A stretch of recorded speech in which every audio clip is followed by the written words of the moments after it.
y'all? It's your girl, I'll Be Sure. Of course, we were coming to you at the throwback, but I have some special guests, some of our WHBC fam in the building right now. Go ahead and introduce yourself. Hey, y'all. Y'all officially chilling with your girl, Charmaniac, on WHBC, 8:30 a.m. all day, all day. Yeah. And this is Iman E-Nerd Sylvain from the Indie Show every Friday 2 to 4, your #1 college radio station, WHBC. Who got it all locked? Right, we do. And we promised you earlier that we would have a very, very, very special guest in the building. I'm going to let my girl introduce her. Yeah, boy.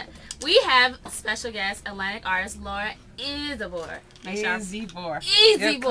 Look, this Californian accent, it just gets on my nerves sometimes.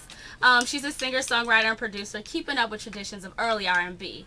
This Ireland native was can be recognized by songs such as "Shine," "If Tonight's My Last," and "From My Heart to Yours," which I love. That song is so bomb. They're all on her debut album, Let the Truth Be Told, which she penned and co-produced. This lady is the truth. So without further ado, welcome to WHBC. Welcome to Howard University. How are you doing? How's DC treating you? Good. This is so good. I never got to go to university, so it's pretty cool being in one right now. Yeah, boy. Pick the perfect time to come. Howard homecoming. People come from all over. Yeah, there's so much energy in the city right now. Yeah, and you actually, speaking of good time, you definitely came at a peak, because this is like the end, and now it's like the big events. Like last night was the fashion show. Big ups. And fashion show is incredible, y'all. For those of y'all who didn't see it, Ballad of the Bazaar, it was an incredible show. And we're doing the Yard Fest today, and then tomorrow we're doing Step Show. So definitely it's the peak of Howard homecoming.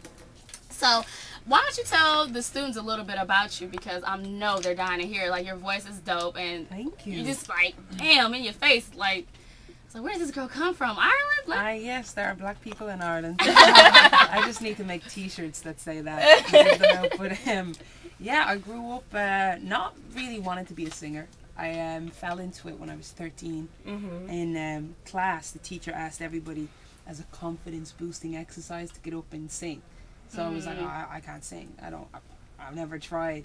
And I got up and I sang, and you know, the class, the teacher, everybody was like, you can sing? And I was like, really? Wow. And you know, for the rest of the week we'd be in geography class, history class, and word had spread, so the teacher would just in the middle of the class be like, so I hear you can sing.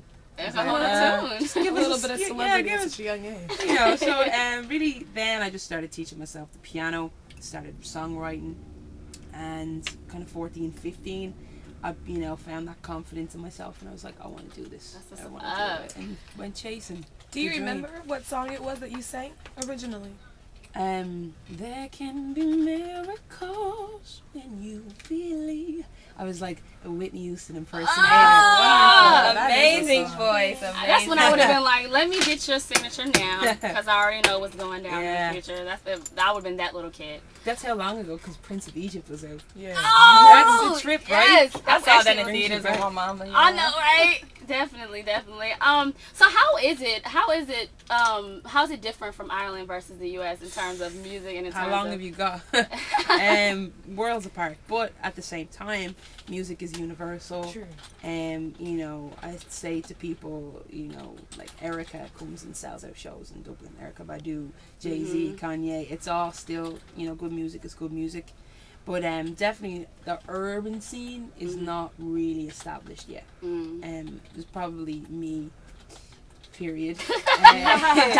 Dot. But it's growing, and the love for it is there, and that's the most important thing. In Ireland, you know, everybody's down to earth, very, very cool, very chilled.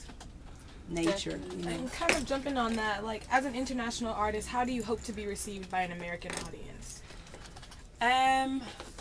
Well, it's funny. It's not that I don't consider myself. It's like I've been coming here since I was 16, 17. I recorded my album here, so it was inevitable. It wasn't kind of like my album was out in Europe and then I'm going to try and crack America. It was kind of like, it was just, I was always here, and my influences were here. So it's just been so lovely, the reception. So what's the word, just there's a lot of respect has come, which I wasn't trying to make an album just for like, I want to be credible, I want to be down. It just seems people seem to really respect the fact that I've written the whole album myself. Yeah. Yes. And things like that. So it's definitely nice to be received. Yeah, that's amazing. I mean, respect is given, respect is due, man. You write a whole album. That's amazing. Thank you. Kind of going on that, like, what has been your response to the support of, like, Vibe or VH1 or Rolling Stone, who call you, like, an artist you ought to know or an artist to watch? Yeah, I mean, that was crazy. And that was all pre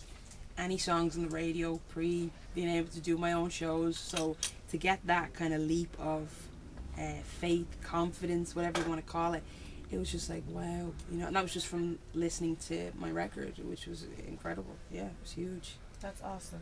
Now, kind of going on that, how does it feel to be compared to such magnificent artists as, like, Lauryn Hill or Jill Scott, especially at such a young age and with one album out? Yeah, it's crazy, you know. And the thing is, it's so funny to me when people try and rival you off with these people, you know. And that to me is just so crazy when you look back at, you know, you got Stevie Wonder and you had Ray Charles, you know, and they just loved each other. And then you got like Elton John, let's say, and Billy Joel and all these people. It's like you need to support each other and just embrace each other. So I'm just like, I'm a huge fan of these people. So to be, you know, put in the same sentence is a real compliment for me. True. Now, with your humility, I was just wondering, like, what was it like for you to perform and open for James Brown as such a lover of soul? Like, was that just a complete honor, or was it just nerve-wracking, or what? How did It was, I didn't have any time to think about it. I was still in school. I was 17, and my manager called me and said, you need to leave geography class right now because you're supporting James Brown in a few hours. Wow. And I ran home, changed, got up, and it was huge. And he died shortly after that. So I mean, I felt like I was part of history, you know. Definitely so. Huge. So you say you were in school? Like we were like in high school? Yeah. Are you a young buck like us? Yes. Back then. Man. I'm 22. Yeah. Yeah. Actually, I didn't know that. Yeah. Dang, you're doing it big for a 22-year-old. Make sure to step your game up out there, students. No. Make sure y'all stay tuned. Y'all know what it is. WHBC 830am.com or Channel 51 in your dorm rooms. Always keeping it hot with the most innovative artists, as well as keeping you up with the coverage of the Howard University. Right now, we're getting ready to get us some music, so stay tuned. WHBC 830am, we got it on lock.